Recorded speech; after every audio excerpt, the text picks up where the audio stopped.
പുതിയ അറിവല്ല, അതീതിലുള്ളതാണ്. പിന്തുടരണ്ട, അത് ഇവിടെ ഒരു ആവശ്യത്തിന് വേണ്ടി മാത്രം. കാരണം അവിടെ വിസർജിക്കേണ്ട അവസ്ഥയല്ല. പിന്നെ ഉസ്താദെ മുൻദ്വാരത്തിനാണ്, അത് അങ്ങനെ ഒരു സുഖം ഉപയോഗപ്പെടുത്തുന്നതിന് വേണ്ടി മാത്രമാണ്. ഈ മുൻദ്വാരത്തിനെ കുറിച്ചും പിൻദ്വാരത്തിനെ കുറിച്ചും, പിൻദ്വാരം ക്ലോസ് ആണ്, മുൻദ്വാരം ഓപ്പൺ ആണ്. അത് വേറൊരു സുഖത്തിന് വേണ്ടിയിട്ടാണ്. മൈക്ക് കെട്ടിവെച്ചിട്ടല്ലേ ലക്ഷക്കണക്കിന് ആളുകളുടെ മുന്നിൽ വെച്ച് ഇങ്ങനെ സംസാരിക്കുമ്പോ എത്രയോ കുട്ടികൾ അവിടെ ഉണ്ടാവും, എത്രയോ കുഞ്ഞുമക്കൾ അത് നിന്നിട്ട് കേൾക്കുന്നുണ്ടാവും. സ്ത്രീകളുടെ മുടി കണ്ടാൽ പോലും ഹറാമാണെന്ന് പറയുന്നവർക്ക് ഇത്തരം ഇക്കിളിപ്പെടുത്തുന്ന കാര്യങ്ങളല്ലേ സ്ത്രീകളുടെ മുന്നിൽ വെച്ച് പറയുന്നത്? അതിൽ ഹറാം ഒന്നുമില്ലേ? അതിൽ ഹറാമും ഹലാലും ഇല്ലേ? നാണമില്ലേ? ഇങ്ങനെ ഇത്തരം രീതികൾ, വൃത്തികെട്ട രീതിയിൽ, ഇത്തരം ഇക്കിളിപ്പെടുത്തുന്ന രീതിയിൽ, അറപ്പുളവാക്കുന്ന രീതിയിൽ ഒരാൾ വന്ന് മതത്തിന്റെ പേരിൽ വന്ന് സംസാരിക്കുമ്പോൾ അത് കേട്ടിരിക്കുന്ന ആളുകൾ എന്തുകൊണ്ട് എഴുന്നേറ്റെന്ന് ചോദിച്ചു ഉസ്താദ് ഇവിടെ പറയാൻ പാടില്ല. മോശമായിട്ടുള്ള രീതിയിലാണ് നിങ്ങൾ സംസാരിക്കുന്നത് എന്നുള്ളത്. ഇവർക്ക് ഈ മുൻദ്വാരവും പിൻദ്വാരവും ഹൂറികളും. എല്ലാവർക്കും നമസ്കാരം. ഞാൻ ഷാവുൽ തക്കൻ. നമ്മുടെ നദിയ സഹോദരിക്ക് വല്ലാണ്ട് ഇത് കേട്ടപ്പോ വലിയ പ്രയാസം തോന്നിയിട്ടുണ്ട്. അത്രയും രോക്ഷാകുലയായിട്ടാണ് സോഷ്യൽ മീഡിയയിൽ വീഡിയോ പോസ്റ്റ് ചെയ്തിട്ടുള്ളത്. ഏതായാലും സഹോദരിനോട് ആദ്യം പറയാനുള്ളത്, ആ പണ്ഡിതൻ ഈ ലോകത്തിപ്പോ ജീവിച്ചിരിപ്പില്ല. അദ്ദേഹം മരണപ്പെട്ടു പോയിട്ട് കുറച്ച് നാളുകളായി. പിന്നെ സഹോദരിയുടെ പ്രശ്നം ഇത്യാദി കാര്യങ്ങൾ പബ്ലിക്കിൽ പറയണോ പറയണ്ടേ എന്നുള്ളതാണ്. അത് നിങ്ങളെപ്പോലെയുള്ള ആളുകളാണോ അത് തീരുമാനിക്കേണ്ടത്? എന്ത് പറയണം പറയണ്ട എന്ന് തീരുമാനിക്കേണ്ടത് ഇന്ത്യ രാജ്യമാണ്. ഒരു മതത്തിന്റെ വിശ്വാസ ആചാരങ്ങൾ, ജീവിത കർമ്മങ്ങൾ അടിസ്ഥാനപരമായിട്ടും അല്ലാതെയും ഒക്കെ നിർവഹിക്കേണ്ടത് എങ്ങനെയാണ് എന്ന് പറഞ്ഞെടുക്കാനുള്ള സ്വാതന്ത്ര്യം ഉള്ള കാലത്തോളം അത് പറഞ്ഞിരിക്കും.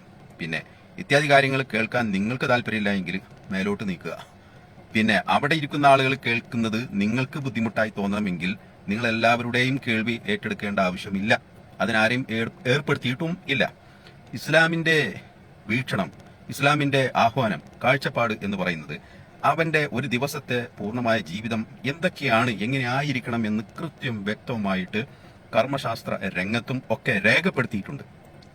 പരിശുദ്ധ ഖുർആന്റെ വിശദീകരണമാണ് ഹദീസ്. ഹദീസും അതിനെ തുടർന്നിട്ട് അതിന്റെ വിശദീകരണമായിട്ടുള്ള ഒരുപാട് കിതാബുകൾ ലോകം അംഗീകരിച്ച പണ്ഡിതന്മാർ എഴുതി വെച്ചിട്ടുണ്ട്. ഒരു മനുഷ്യന് ഭക്ഷണം കഴിക്കുന്നത് എങ്ങനെ, അവസാനിപ്പിക്കുമ്പോൾ എന്താണ്, ബാത്റൂമിലേക്ക് കയറുമ്പോൾ ഇറങ്ങുമ്പോൾ എങ്ങനെയാണ്, ഉറങ്ങുമ്പോൾ എന്താണ് ചൊല്ലേണ്ടത്, ചെയ്യേണ്ടത്, വസ്ത്രം ധരിക്കുമ്പോൾ എങ്ങനെ, ഇനി ഒരു വിവാഹം കഴിച്ച് ആ ഭാര്യയുമായിട്ട് എങ്ങനെ ബന്ധത്തിൽ ഏർപ്പെടണം, ഏതൊക്കെ രീതിയിൽ ചെയ്യണം എന്നത് ഇസ്ലാമിന്റെ കാഴ്ചപ്പാടാണ്. മുസ്ലിം വിശ്വാസികൾ അത്തരം കാഴ്ചപ്പാടുകൾ അംഗീകരിച്ച് പൂർണ്ണാർത്ഥത്തില് മനസ്സിലാക്കി ജീവിക്കുന്നവരാണ്. അവർക്ക് അറിവ് പകർന്നു കൊടുക്കുകയാണ്. അതിന് സംവിധാനങ്ങൾ സ്റ്റേജ് വെച്ച് അതിലേക്ക് ആവശ്യമുള്ള ആ വിശ്വാസികളായ ആളുകൾ അതിലേക്ക് വരും. ഓരോ ദിവസം ഓരോ വിഷയങ്ങൾ ഉണ്ടാവും, ഓരോ കണ്ടന്റ്. അതനുസരിച്ചായിരിക്കും പ്രഭാഷണങ്ങൾ നടക്കുക. അതിൽ ഇത്യാദി കാര്യങ്ങൾ ഭാര്യയും ഭർത്താവും ബന്ധപ്പെടുന്നതിനെ കുറിച്ച് പറയും. അത് പബ്ലിക്കിലേ പറയണം. ഇനി സഹോദരിക്ക് ഇതൊക്കെയാണ് പ്രശ്നമെങ്കിൽ സഹോദരിയുടെ ഒരു വീഡിയോ ഞാൻ കാണിച്ചു തരാം. അത് നിങ്ങൾക്ക് ഇതുപോലെ സോഷ്യൽ മീഡിയയിലും പബ്ലിക്കിലും വന്ന് പറയാം. അല്ലേ? കണ്ടു. എനിക്ക് തുണി ഉടുക്കാണ്ട് കുളിക്കാനാണ് താല്പര്യം, മനസ്സിലായോ? അതായത് തുണി ഉടുക്കാണ്ട് കുളിച്ചു കഴിഞ്ഞാൽ ഒരു ഗുണം എന്താ വെച്ച് കഴിഞ്ഞാൽ നമുക്ക് ഈസി ആയിട്ട് വെള്ളം ഒഴിക്കാൻ പറ്റും. അതുപോലെ തന്നെ നമുക്ക് സോപ്പ് പതപ്പിക്കാനും തേക്കാനും ഒക്കെ പറ്റും. തുണി ഉടുത്തോണ്ട് കുളിച്ചു കഴിഞ്ഞിട്ടുണ്ടെങ്കിൽ നമുക്കൊരു അസ്വസ്ഥതയാണ്. ലൈക്ക് എന്നെ സംബന്ധിച്ചിടത്തോളം എന്റെ ഒരു പേഴ്സണൽ ഒപ്പീനിയൻ പറയാണ്, എനിക്ക് ബുദ്ധിമുട്ടാണ് തുണി ഉടുത്തിട്ട് കുളിക്കാനായിട്ട്. അപ്പൊ ചില ആളുകൾ പറയുന്നത് എന്താ വെച്ച് കഴിഞ്ഞാൽ തുണി ഉടുക്കാണ്ട് കുളിച്ചു കഴിഞ്ഞാൽ ദാരിദ്ര്യം ഉണ്ടാവും എന്നാണ് പറയുന്നത്. അപ്പൊ ഈ വീഡിയോ കാണുന്ന ഫിനാൻഷ്യലി കുറച്ച് സൗണ്ട് ആയിട്ട് ഞാനൊരു ദാരിദ്ര്യവാസി അല്ല എന്ന് വിശ്വസിക്കുന്ന ആളുകൾ നിങ്ങൾ തുണി ഉടുത്തിട്ടാണോ തുണി ഉടുക്കാണ്ടാണോ കുളിക്കുന്നത് എന്നുള്ളത് ഒന്ന് പറഞ്ഞാൽ നന്നായിരുന്നു. കാരണം ഞാൻ പഠിച്ചിട്ടുള്ള അല്ലെങ്കിൽ എനിക്ക് ഈ കാലയളവിൽ മനസ്സിലാക്കാൻ പറ്റിയിട്ടുള്ള ദാരിദ്ര്യം ഉണ്ടാവാനുള്ള ഒരു റീസൺ എന്താ വെച്ച് കഴിഞ്ഞാൽ ഒന്നാമത്തെ കാര്യം തൊഴിലില്ലായ്മ, പിന്നെ എന്തെങ്കിലും അൺഎക്സ്പെക്ടഡ് ആയിട്ടുള്ള വല്ല അസുഖങ്ങളുള്ള കേസുകൾ, കാര്യങ്ങൾ, ബുദ്ധിമുട്ടുകളൊക്കെ വരുമ്പോഴത്തേക്കുമാണ് ഈ ദാരിദ്ര്യം എന്ന് പറയുന്ന ഒരു സംഭവം നമ്മൾ അനുഭവിക്കേണ്ടി വരുന്നത്. അത് തുണി ഉടുക്കാത്തത് കൊണ്ട് മാത്രമാണ് എന്നുണ്ടെന്നുണ്ടെങ്കിൽ ഈ കാലയളവിൽ, ഈ കാലഘട്ടത്തിൽ ദാരിദ്ര്യം. അപ്പൊ എല്ലാരും കേട്ടില്ലേ? അതായത് തുണി ഉടുക്കാതെ കുളിച്ചു കഴിഞ്ഞാൽ ഇസ്ലാമിന്റെ വിധി പ്രകാരം ഒരു മറ ഉണ്ടായിരിക്കണം ശരീരത്തിൽ, അത് നല്ലതാണ്. പിന്നെ ഒന്നുമില്ലാതെ ഒരു വിശാലമായ രീതിയിൽ അങ്ങോട്ട് അയച്ചിട്ട് കുളിക്കുമ്പോൾ അതിനെക്കുറിച്ച് പണ്ഡിതന്മാരും കിതാബിലൊക്കെ കുറെ കാര്യങ്ങൾ പറഞ്ഞിരിക്കുന്നു. ഈ പെണ്ണിനെ അതിൽ വിശ്വാസമില്ല ഞാൻ തോന്നുന്നു. വിശ്വാസമില്ലെങ്കിൽ നിങ്ങൾക്ക് സഹോദരി നിങ്ങൾക്ക് പറ്റുന്നത് പോലെ നിങ്ങൾ ചെയ്താൽ മതിയല്ലോ. അപ്പൊ ഈ വീഡിയോസ് കാണുമ്പോൾ പിള്ളേരും അല്ലാത്തവരൊക്കെ കാണുമ്പോൾ അയ്യേ ഈ സഹോദരി എല്ലാം അയച്ചിട്ടിട്ട് ഇങ്ങനെ കുളിക്കണോ എന്നൊക്കെയുള്ള അവതരണവും കാര്യങ്ങളും പബ്ലിക്കിൽ കൊടുത്തിട്ട് ഇങ്ങനെ ഇടുമ്പോൾ അത് ഭയങ്കര സംഭവമല്ലേ? അത് നിങ്ങളുടെ ചിന്തക്ക് ഒരു കുഴപ്പമില്ല. പണ്ഡിതന് പറയാണ് ഒരു മനുഷ്യന്റെ സ്വകാര്യ ഭാഗങ്ങൾ, പുരുഷൻ, സ്ത്രീ, അത് എങ്ങനെയൊക്കെ ഏത് രീതിയിലാണ് വിസർജനത്തിന് ഉള്ളതും ഭാര്യ ഭർത്താവ് ബന്ധപ്പെടുമ്പോൾ സുഖം ആസ്വദിക്കുന്നതിന് വേണ്ടി അത് ഏത് ഭാഗം എന്ത് എന്നൊക്കെ കൃത്യം വ്യക്തമായിട്ട് ഇത് ഇസ്ലാമിൽ തന്നെ ഇതിനൊരു പ്രത്യേക പാഠങ്ങളുണ്ട്, കിതാബുകളുണ്ട്. ഒരു മുസ്ലിമായി വിശ്വസിച്ച് പൂർണ്ണാർത്ഥത്തിൽ പടച്ച റബ്ബിനെയും അവന്റെ പ്രവാചകനായ മുഹമ്മദ് നബിനെയും വിശ്വസിച്ച് പണ്ഡിതന്മാരെല്ലാവരും ഉൾക്കൊണ്ടുകൊണ്ട് ജീവിക്കുന്ന ഒരു മനുഷ്യന് പാലിക്കേണ്ട ഒരു കാര്യത്തെക്കുറിച്ചാണ് കിതാബ് ഇസ്ലാം രേഖപ്പെടുത്തിയിട്ടുള്ളത്.